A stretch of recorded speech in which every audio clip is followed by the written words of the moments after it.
We're live. Hi, everybody. I'm with Brryan Jackson right now. Oh, and here's I gotta hook this up to this because I run out of battery. Oh, let's do it on the right side.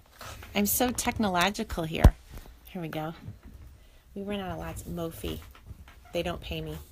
I just really like their batteries. All right, here we go.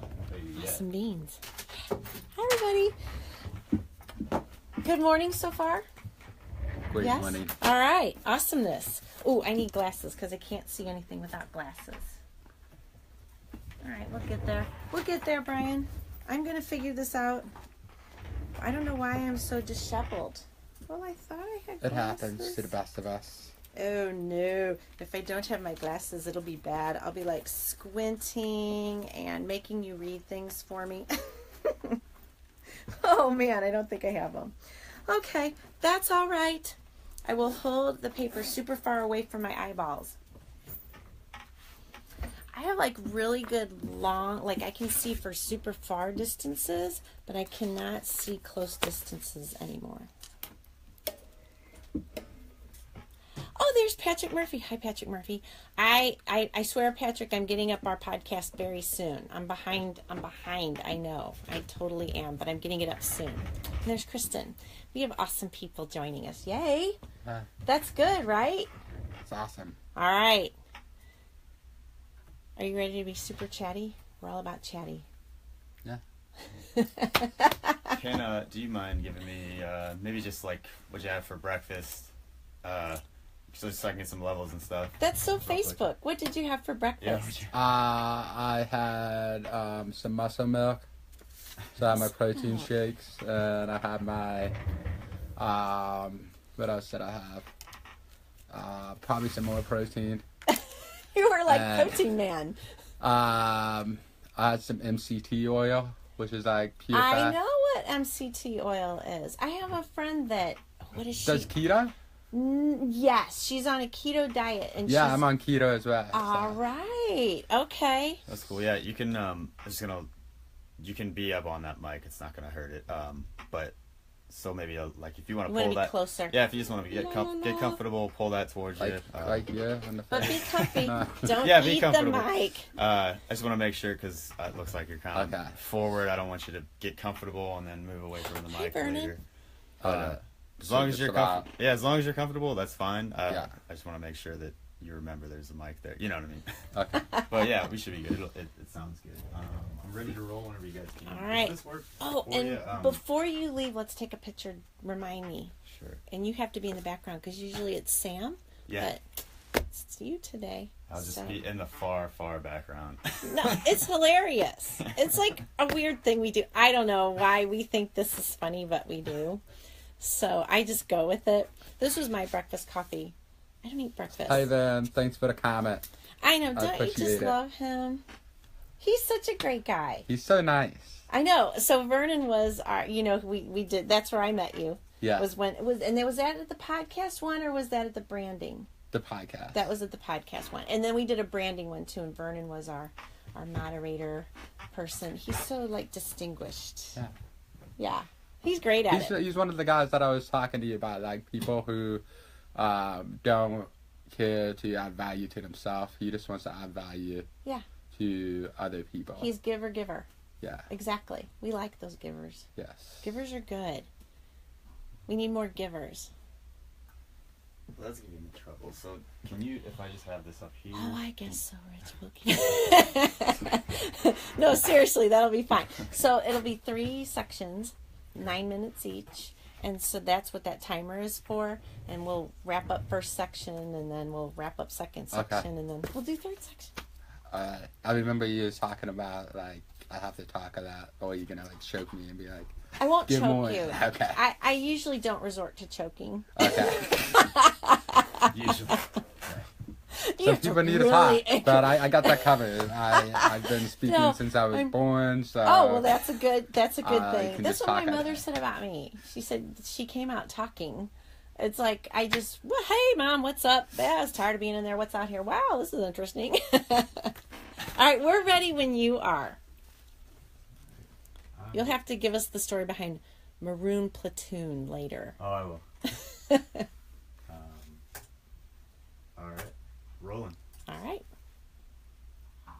Hi, this is Mich Hancock, and you are listening to Mishmash, a place where I get to talk to the weird, wacky, wonderful people of this world, people I adore and want to know more about.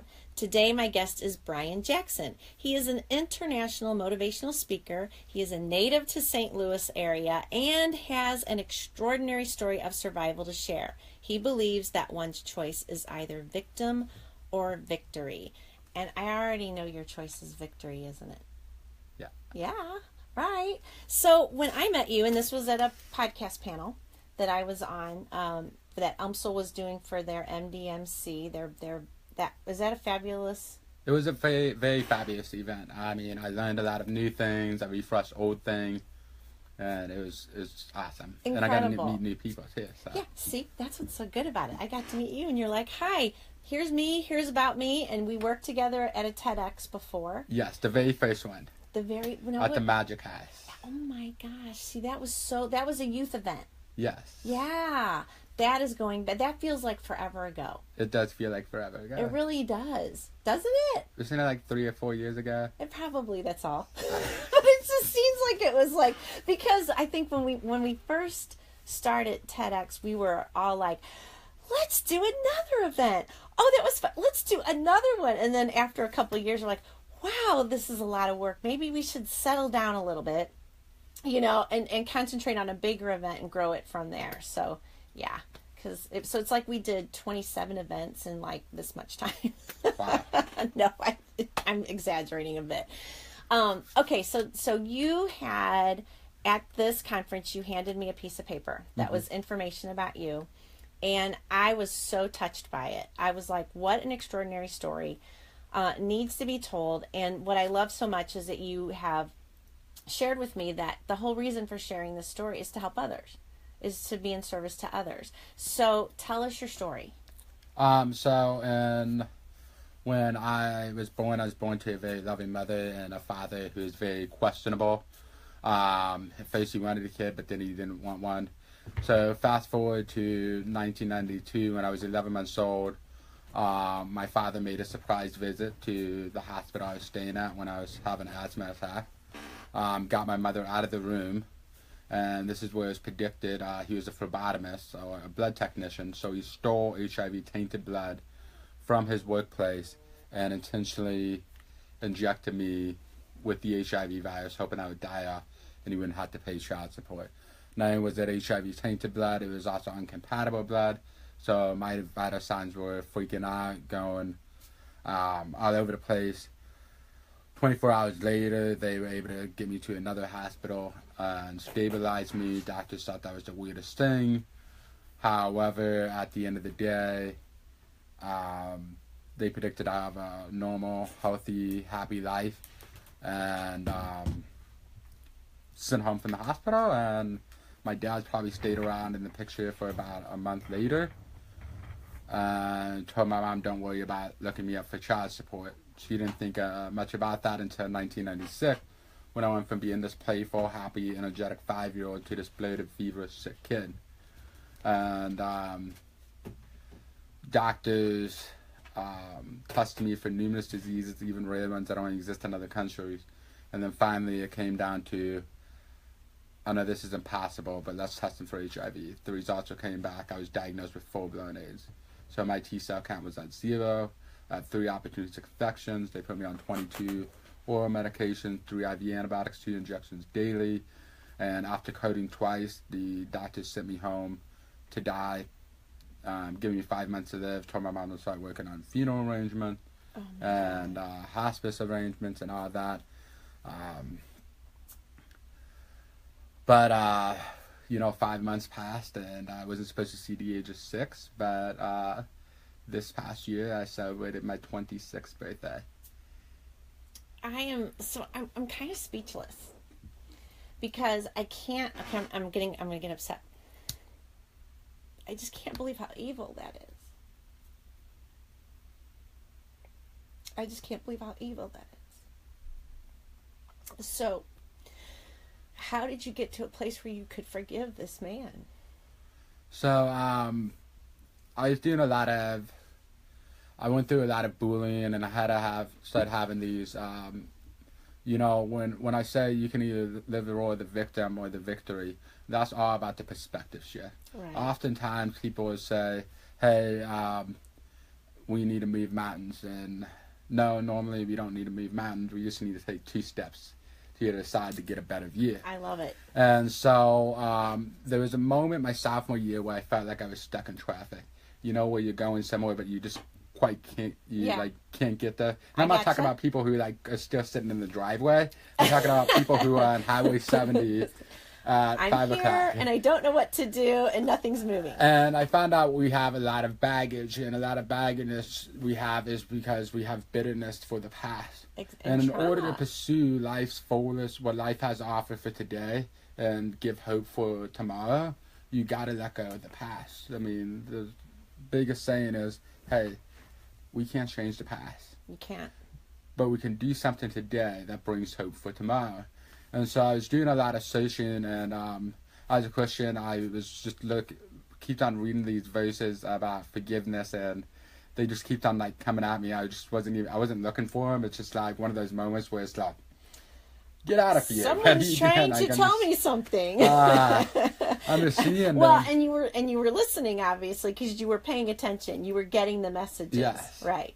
And so at the end of the day, I realized forgiveness isn't about the other person. Correct. It's about freeing yourself from the situation.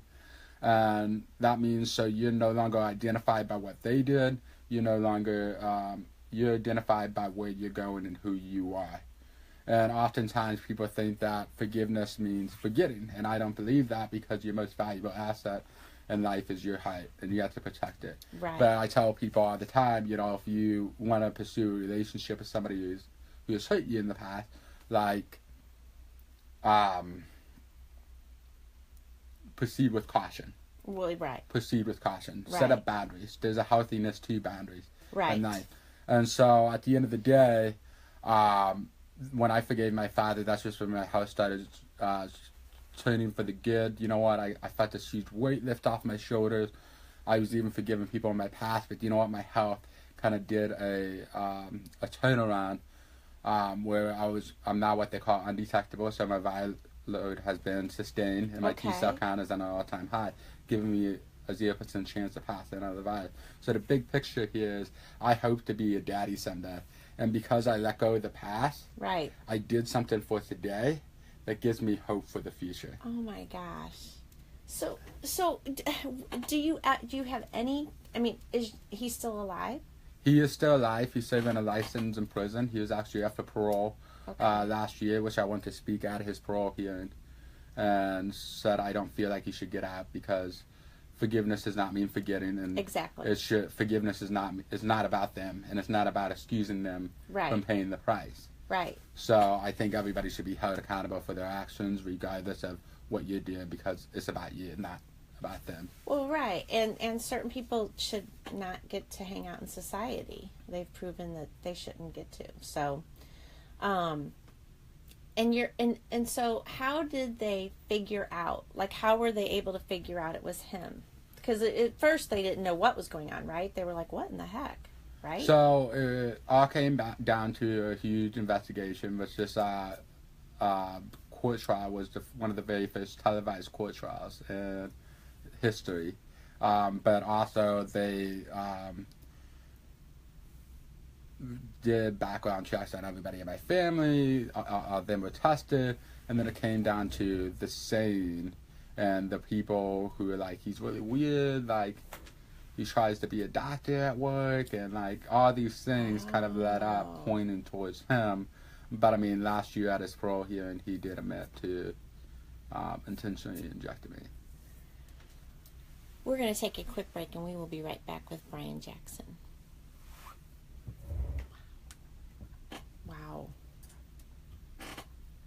I didn't know I was going to get upset, but that was just, I couldn't stop thinking about how evil of a person would, that just feels evil to me. That just feels evil. I mean, some people believe evil doesn't exist. I'm like, no, I think it kind of does. I've seen it. It does. It's like... It's there. I wish it could be all Pollyanna and be like, no, it's all an illusion, but not really. I mean, I think good and evil exists. It's just what you choose to it's not an illusion. It's more sometimes a mindset. Right. But there's always going to be things that are out of your control. Oh, yeah. No matter what. But at the end of the day, what do you do with those things? And right. so I tell people, you know, the grass isn't greener on the other side of the fence. It's greener where you water it. So stop looking at other people's lives. Stop right. wishing you didn't have these problems. Take hold of what you have and do something with it. Because you're 1 in 6 billion. Like, we're right. not created to be the same. There's a whole reason for us all being very, very different, right? Yeah, and I mean, it was such a beautiful place with the different people and the different cultures and stuff. And well, let's get back, because that's really good stuff. We should talk about it. We should it. Yeah, we should record that. I want to make sure. Can you pull that mic a little bit closer? Make sure we get all this stuff. Can you hear all right? Yeah, no. It's yeah, cool. I know it's kind of weird having it. I'm used to it now, but yeah, it's that's fine right there. Okay. All right, are we ready? I am rolling. And we are back with Brryan Jackson in this just extraordinary story. And you know, here you are, all of 26, and you're so wise. You have such wise thoughts. I mean, you can tell that you've done the work, sir. You've done the work. I applaud that. But so tell us. So he is in jail because of this, correct? Yes, he's in jail because. But he had never admitted it until recently. He never admitted it. Yes, he never admitted it until recently. Okay, all right. And what, I mean, as your mother, I can't even imagine your mother in all of this. Like, what did Mom do with all of this? I mean, she had to have her own journey with this, obviously, and probably keep herself back from really harming him, you know, after she found this out. What did she do with all of this? I mean, my mom's focus when I was sick was a major part of it was focused on me. She knew that she didn't have time to get better, go track him down or whatever. It's like she knew what she had to do was to keep her son alive. And so at the time she was going to school to become a doctor. She dropped out of school. She had to quit working a job just to stay by my bedside 24/7 and make sure I was getting the right medicine, nutrition, all that around the clock because, like I said, I was on 22 medications. Some couldn't be taken. Like, she figured out the exact way that I could get all those medicines without them interfering with each other. She's a very brilliant woman. Awesome mom. So she's always been there for all of her kids. There's 6 of us now. Wow. So we have a big family. However, she's just a rock star when it comes to doing these things. I mean, probably the reason why I choose to persevere is because I've seen her persevere. She was in a car accident where she broke 3 vertebrae, punctured lung, punctured liver, wasn't supposed to walk again. But you know what? I saw her go from a wheelchair to just walking, and like just a couple years ago, she was coaching a softball team and 2 baseball teams. Oh wow! And like she's just like a rock star, and I continue to look up to her. She's she taught me the value of freedom by teaching me about World War II veterans, and she actually built Greater St. Louis Honor Flight. And so cool. That's a cool thing, the Honor Flight. Yes, it's very amazing. Yeah. I mean, it's probably the least we could do to, you know, save those who saved us. But right. At the same time, I wish we could do more, but... But now, did you say she was she was one of the people that created that? One of the people who created Greater St. Louis Honor Flight, yeah. Really? Oh, gosh. So one of my clients did that. They took a bunch of veterans on that flight. And then the Northwest Chamber of Commerce that I belong to, they did the same thing. It's incredible. It's an incredible way to... So tell them what Honor Flight is. Tell everybody what that is. So Honor Flight is where they take World War II... Well, when it originally started, they wanted to take World War II veterans because the sadly, they're like 80, 90 years old, so they're at the end of their life, and they had to wait, before World War II veterans got their memorial, Vietnam veterans, Korean veterans, they all got their monument, but it was it wasn't until under George W. Bush that they got the World War II monument. Right. But it's just a way to say thank you and say, hey, we want to honor you for sacrificing for us during times of trouble by taking you to D.C. so you can see something that honors you. And they even go to the Air Force Memorial. They go to the changing of the guard, which is very amazing. And people write them letters, right? People write them letters. The family writes them letters. I mean, you got to think about this. This was a time where you just did what you had to do. Like, that was your way of just going out for your country. Right. And you didn't talk about it. Right. So, like, for the first time in these people's lives, in these families' lives, we're helping break down that barrier about allowing them to talk about it. Right. And allowing the family to say, like, listen, like, we appreciate you so much for what you've done, not just as a family, but as a soldier. And it's incredible. Okay, well, my grandfather, who's no longer with us, but he was in World War II, and I asked my mom, and my mom was like, he never talked about it. It's just it's not what you did. You came home, and then you were just expected to get back to real life, which I can't imagine. I mean, I just can't even. You have to process and go through all kinds of steps to be able to get back to that place, and to just be set right back into everything. Going, all right, here's your life now. That's over. Wow. So that's so cool. Tell your mom thank you. Thanks, Mom. We're thanking her. Yeah, thanks. Well, she is also an Army veteran herself. So okay. She's just a short little woman who went into the Army because somebody told her she can't. And so short yet like, powerful. I love it. And resilient. I mean, resiliency. And obviously you are a very resilient person. There's a lot to be said for that. That's just amazing. Wow. So kudos to Mom. And kudos to you. It's so inspiring to hear, I mean, how both of you are people that, maybe things have happened, but you've taken it into this whole other level for people. Mm-hmm. You're like doing the work. You've done the work, and now you're taking that work and showing other people that they can do it too. Like, if this could happen to me, you know what? You too can get to this place of forgiveness and make the choice to, of victory and what have you. So, I mean, I believe that, the grass isn't greener on the other side of the fence. It's greener where you water it.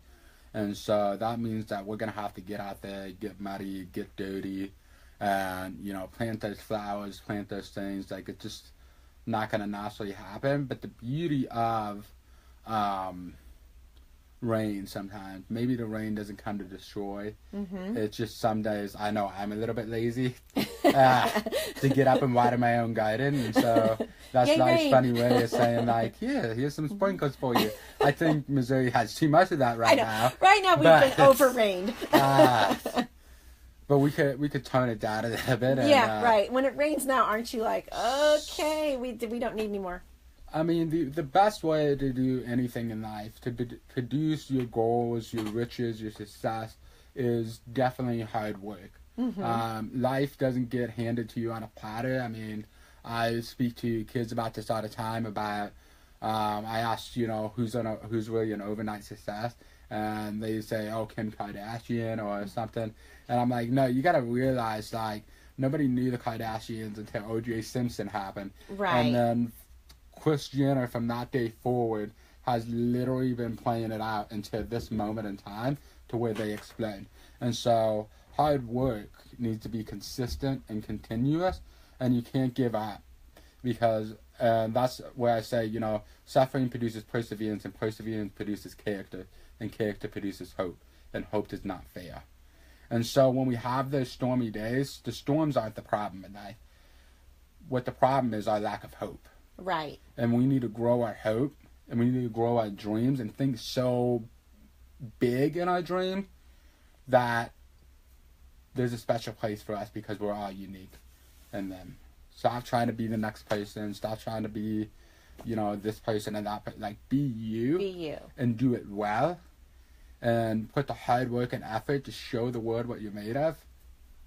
It's no problem. And when you're your best you, then it opens you up to be able to celebrate when other people are being the best of themselves. And that authenticity. I love authenticity. I think, you can tell when somebody is not being authentic. And it just feels weird. So I love when people are very authentic and like, this is exactly who I am. And not putting on airs that they're perfect. And who's perfect?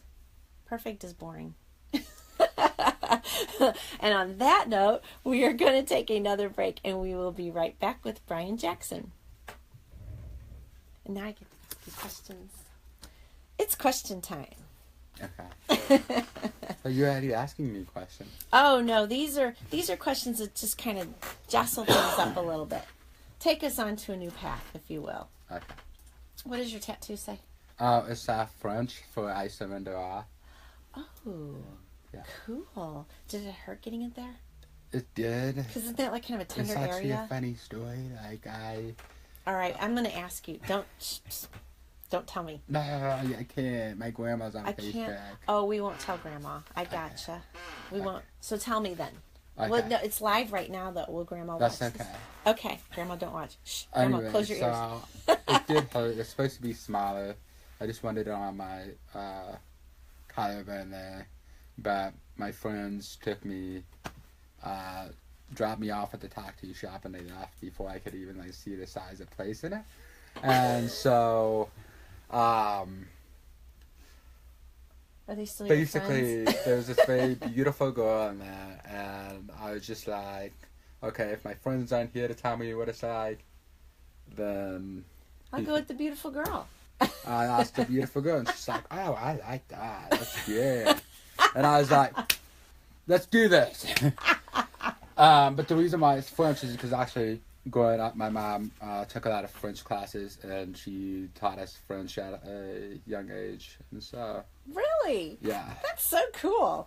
So have you got to go over to France? Have you got to or Montreal or somewhere? I was invited over to France by a friend for Cannes Film Festival. Oh, cool. But they kind of dished me. You have to get rid of some of these friends.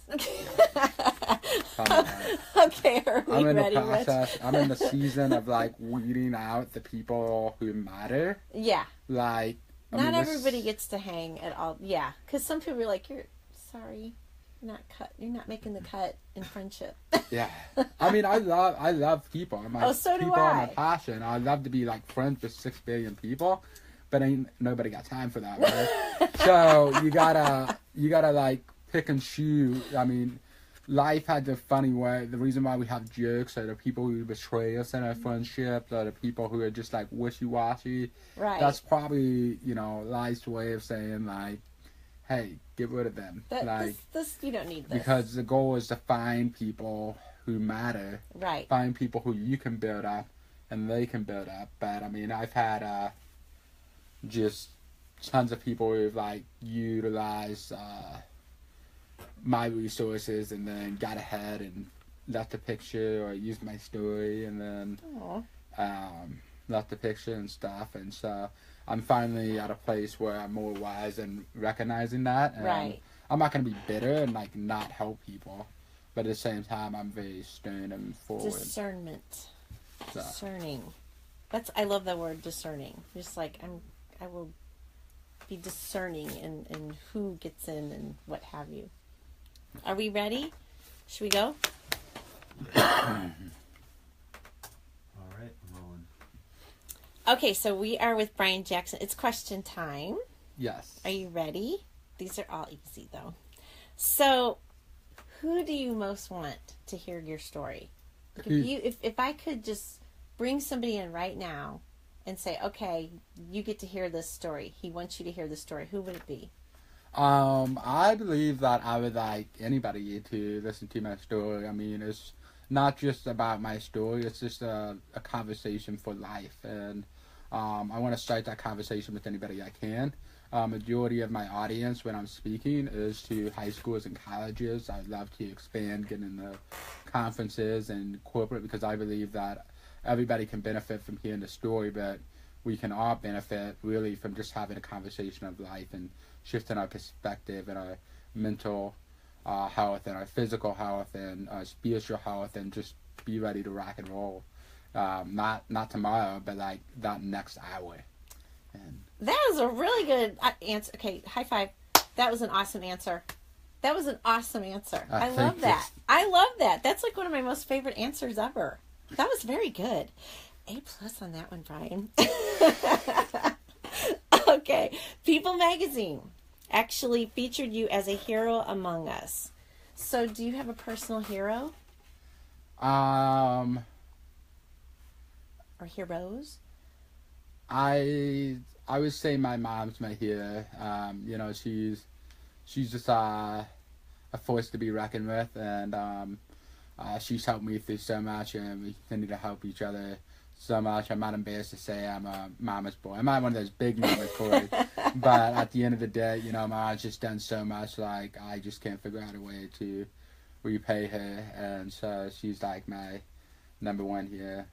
You're repaying her every day by being here and doing the work you're doing. You know? I mean, your mom has to just be, like, her heart, I'm sure when someone says your name, her heart has to just grow 500 times. She has to just be like, Brryan is awesome. You know what I mean? I mean, believe me, you know, as a parent, it's like, that is like the biggest fear on earth is losing your child. That is like the huge fear that's there. And to know that your child is going to be fine and that your child is doing this amazing work. I mean, your mom's loving you so much for all of this. I'm sure that you are her hero as well, you know? Maybe, I don't know. We'll have to ask her. Yeah. When you see her, will you let her, and then call me? Okay. Okay. So what do you have, like, an overriding thought every day? Like, what just keeps you going? Which is, every morning is a blessing to get out of bed. When things are going wrong, that doesn't mean you're in the wrong place. It means you're in the right place and you need to shift your perspective. The way that I wake up every morning is that I realized that I was one of the lucky ones out of 155,000 people who didn't make it to today. Wow. And so it would be selfish if I didn't honor those 155,000 people, because they didn't get experience life here anymore. But you know what? I woke up today. So what am I going to do today that shows that I'm going to give a life worth of legacy? How am I going to dare myself to become something that is better? How am I being better today to get better tomorrow? To be better than I was yesterday. I mean, life is not necessarily just something you just live. Like, life is a process. It's a learning process. It's a learning experience. And so if we have the ability to wake up today, we can challenge ourselves with one thing, just one simple thing. After we count our blessings, we can just say, you know what, I'm going to work on this. Maybe it's going to the gym. Maybe it's, you know, writing a journal. Maybe it's doing a Facebook Live video or a podcast just to express something. Maybe it's simply just waving at people and smiling. Right. But we have the ability to make the world a better place by doing simple acts of kindness. It's so true. And it is. It's simple acts of kindness. It's waving to people as you... I mean, I do this all the time. I have this thing where I think everybody is my friend. You know, it's like I don't know any strangers. So, you know, I just walk around thinking, oh, I know everybody, you know. And so I'm always like smiling at people, being kind to people, talking to people. I know for, you know, some of my friends are like, you just talk to everybody. I'm like, well, yeah. Is that a problem? To me, it's just part of how I am and how I am being in the world.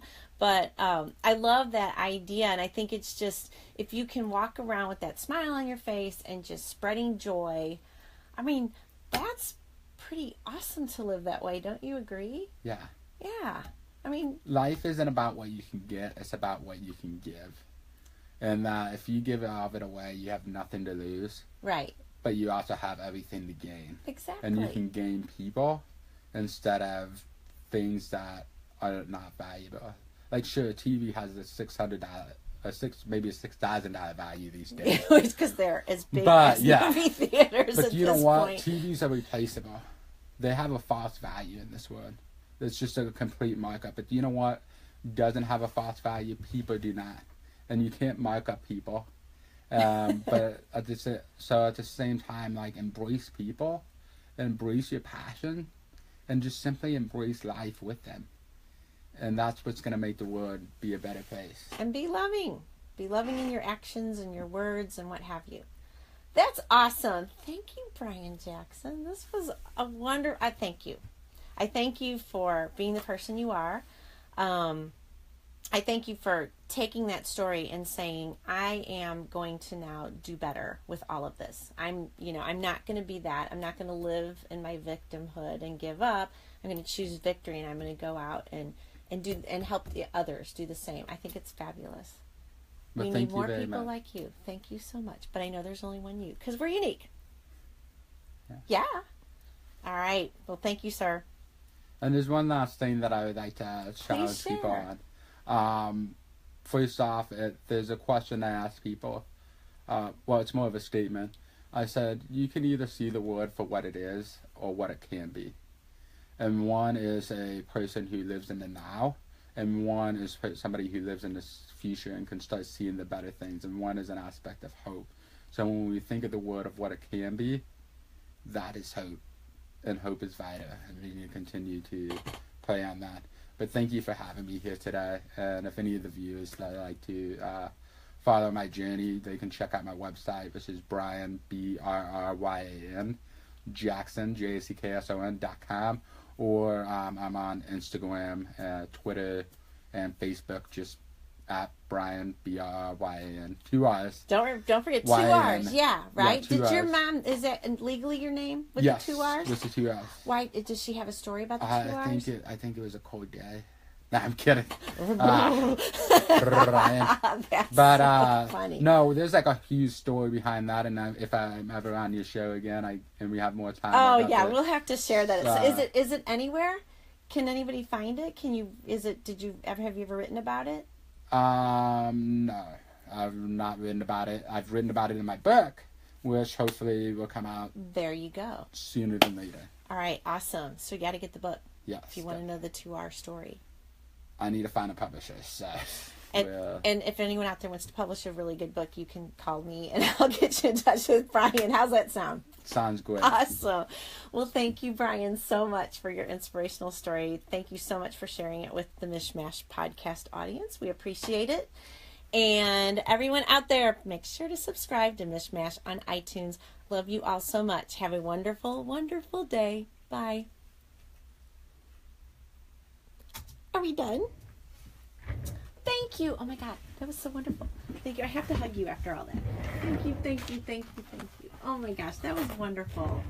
I totally appreciate that story. All right, Facebook, we're going. Mwah. Hi, Jen. Hi, Jen. So good to see you. And and Stephanie. Hi, Stephanie. I bought the fascia blaster. I'll tell everybody about that later. All right, mwah. See you all later.